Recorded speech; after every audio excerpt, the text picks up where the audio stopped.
IPL 2024లో భాగంగా విశాఖపట్నం వేదికగా ఢిల్లీ చెన్నై జట్ల మధ్య జరిగిన మ్యాచ్లో ఢిల్లీ జట్టు 20 పరుగుల తేడాతో విజయాన్ని దక్కించుకుంది. చాలా కాలం తర్వాత ధోని ఫినిషర్గా ఓ రేంజ్లో మెరుపులు మెరిపించినా చెన్నై జట్టును గెలిపించుకోలేకపోయాడు. అలా పంత్ సేన ధోని సేనకు ఊహించని షాక్ ఇచ్చింది. ఇక ఈ మ్యాచ్ లో రిషబ్ పంత్ బ్యాటింగ్ తో పాటు అద్భుతమైన కెప్టెన్సీ చేసి ఇరగదీశాడు. అవసరమైన సమయంలో బౌలింగ్ మార్పులు, ఫీల్డ్ సెట్టింగ్స్ తో పాటు చెన్నై బలహీనతలను లక్ష్యంగా చేసుకుని అతడు ప్రయోగించిన అస్త్రాలు సిఎస్కేను ఉక్కిరిబిక్కిరి చేసి ఢిల్లీకి గెలుపును కట్టబెట్టాయి.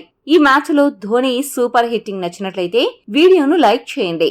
పంత్ కెప్టెన్సీపై మీ అభిప్రాయాన్ని కామెంట్ చేయండి. ఈ మ్యాచ్ హైలైట్స్ విషయానికొస్తే టాస్ గెలిచిన ఢిల్లీ క్యాపిటల్స్ జట్టు మొదట బ్యాటింగ్ చేయాలని నిశ్చయించుకుంది.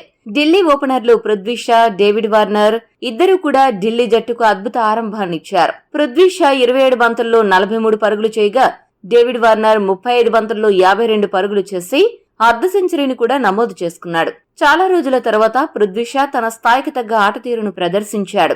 వీరిద్దరూ కలిసి మొదటి వికెట్కు 93 పరుగుల భాగస్వామ్యాన్ని నెలకొల్పారు. ఇదే క్రమంలో టీ20 క్రికెట్లో అత్యధిక సార్లు 50 కంటే ఎక్కువ స్కోరు చేసిన ఆటగాళ్ల జాబితాలో 110 సార్లతో డేవిడ్ వార్నర్ క్రిస్ గేల్ తో కలిసి మొదటి స్థానాన్ని పంచుకున్నాడు. పతిరానా పక్షిలాగా డైవ్ చేస్తూ సంచలన క్యాచ్ పట్టడంతో వార్నర్ అవుట్ అయ్యాడు. ఇక ఆ తర్వాత కొద్దిసేపటికి జడేజా బౌలింగ్ లో పృథ్వీ షా ధోనీకి క్యాచ్ ఇచ్చి అవుట్ అయ్యాడు. ఈ క్యాచ్ తో ధోని టీ20లలో 300 వికెట్లు దక్కించుకున్నాడు. ఈ షాక్ నుండి తేరుకోకముందే ఒకే ఓవర్లో మిచెల్ మార్ష్, ట్రిస్టన్ స్టబ్లను పతిరానా అవుట్ చేశాడు. ఈ దెబ్బతో ఢిల్లీ జట్టు ఒక్కసారిగా డీలా పడింది. ఇటువంటి పరిస్థితుల్లో one down batsman Rishabh Pant anchor role పోషిస్తూ జాగ్రత్తగా ఆడుతూ స్కోరు బోర్డును ముందుకు కదిలించాడు. రిషబ్ పంత్ 32 బంతుల్లోనే 160 స్ట్రైక్ రేటుతో 51 పరుగులు చేశాడు. చివర్లో దూకుడుగా ఆడుతూ స్కోరు బోర్డును పరుగులు పెట్టించాడు. ఒకానొక సమయంలో ఢిల్లీ జట్టు 160 పరుగులైనా చేస్తుందా అనే అనుమానం కలిగింది. అటువంటి పరిస్థితుల్లో పంత్ పంజా విసిరి స్కోరు బోర్డును పరుగెత్తించాడు. దీంతో 20 ఓవర్లకు గాను ఢిల్లీ క్యాపిటల్స్ జట్టు 5 వికెట్లు నష్టపోయి 191 పరుగులు చేసింది. చెన్నై బౌలర్లలో పతిరానా 3 వికెట్లు, ముస్తాఫిజుర్, జడేజా చెరొక వికెట్ దక్కించుకున్నారు. 192 పరుగుల విజయలక్ష్యంతో బరిలోకి దిగిన చెన్నై జట్టుకు ఆరంభంలోనే ఎదురు దెబ్బ తగిలింది.